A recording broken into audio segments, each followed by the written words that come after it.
अब कम हो रहे हैं। कोरोना की दूसरी लहर भी अब कम हो रही है थोड़ी।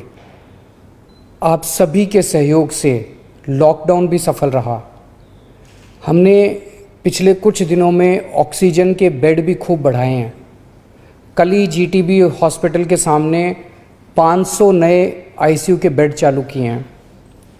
अब दिल्ली में आईसीयू और ऑक्सीजन के बेड्स की कमी नहीं है। दिल्ली में वैक्सीनेशन पूरे ज़ोर शोर से चालू हो गया है। लोगों में खूब उत्साह है, मैंने खुद देखा है।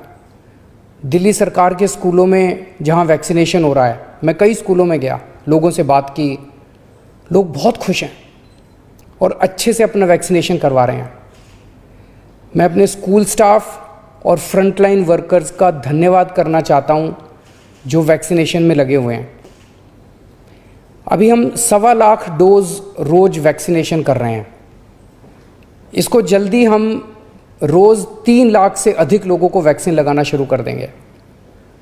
हमारा लक्ष्य है कि आने वाले 3 महीने में सभी दिल्ली वालों को वैक्सीनेशन लगा दिया जाए। लेकिन एक बड़ी समस्या आ रही है और वो है वैक्सीन की कमी की। दिल्ली में हमारे पास अब केवल कुछ दिन के वैक्सीन बचा है और ये समस्या देशव्यापी है। पूरे देश में इस वक्त वैक्सीन की भारी कमी हो रही है। कुछ राज्य तो ऐसे हैं जहां वैक्सीन न होने के कारण अभी तक वैक्सीनेशन शायद शुरू भी नहीं हो पाया। वैक्सीन की कमी देश के सामने इस वक्त बहुत बड़ी चुनौती बन गई है। आज केवल 2 कंपनियां वैक्सीन बना रही हैं। ये दोनों मिलके महीने में केवल 6-7 करोड़ वैक्सीन बनाती हैं। तो इस तरह तो हम देश के हर व्यक्ति को वैक्सीन लगाने में हमें 2 साल से ज़्यादा टाइम लग जाएगा। तब तक तो कोविड की पता नहीं कितनी लहरें आ जाएंगी, कितनी बर्बादी हो जाएगी। इसलिए ज़रूरी है कि हम भारत में वैक्सीन का उत्पादन युद्ध स्तर पे बढ़ाएं और देश के हर नागरिक को अगले कुछ महीने में वैक्सीन लगाने की राष्ट्रीय योजना बनाएं। जब तक हर भारतीय को वैक्सीन नहीं लगती, तब तक ये जंग जीती नहीं जा सकती। मैं आज एक सुझाव देना चाहता हूँ। वैक्सीन बनाने का काम केवल 2 कंपनियां ना करें, कई कंपनियों को वैक्सीन बनाने में लगाया जाए।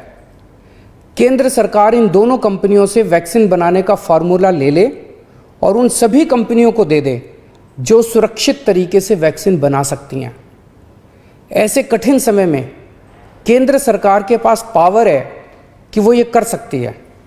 वैक्सीन बनाने का फार्मूला सार्वजनिक करके उन कंपनियों को दे सकती है जो वैक्सीन बनाना चाहती हैं और ये सुनिश्चित किया जाए कि भारत में जो भी प्लांट वैक्सीन बनाने में सक्षम है, उन सब में वैक्सीन का उत्पादन होना चाहिए और हर भारतवासी को वैक्सीन लगनी चाहिए। यही एक तरीका है जिसके द्वारा हम जल्दी से जल्दी सभी भारतीयों को वैक्सीन लगा पाएंगे। आपको याद हो, जब पहली लहर आई थी, हमारे देश में पीपी किट की कितनी किल्लत थी, कितना संघर्ष करना पड़ता था पीपी किट लेने के लिए। सोचो अगर उस टाइम केवल 2 कंपनियों को पीपी किट बनाने का अधिकार होता तो क्या आज देश में पीपी किट मिलते? लेकिन ऐसा नहीं हुआ। आज कई भारतीय कंपनियां पीपी किट बना रही हैं। इसलिए हम किसी और पे पीपी किट के लिए निर्भर नहीं हैं। भारत में बेहतरीन इंडस्ट्रियलिस्ट हैं। हमारे पास दुनिया की सबसे बड़ी फार्मा कंपनियां हैं। हमारे पास विश्व के सर्वश्रेष्ठ वैज्ञानिक हैं। मैं निश्चित तौर पे ये कह सकता हूँ कि यदि उन्हें अवसर दिया गया तो वे अपना भरपूर सहयोग देंगे। वैक्सीन का उत्पादन करने वाली कंपनियों के लाभ का एक अंश हम रॉयल्टी के रूप में उन दोनों कंपनियों को दे सकते हैं जिन्होंने मूल फॉर्मूले की खोज की है। मुझे पूरा विश्वास है कि इस तरह हम अगली कोरोना की लहर के पहले भारत के हर नागरिक को सुरक्षा कवच प्रदान कर पाएंगे। मेरा केवल एक ही मकसद है कि किस तरह हम सब मिलकर हर भारतीय को कोरोना से बचा पाएं। जय हिंद।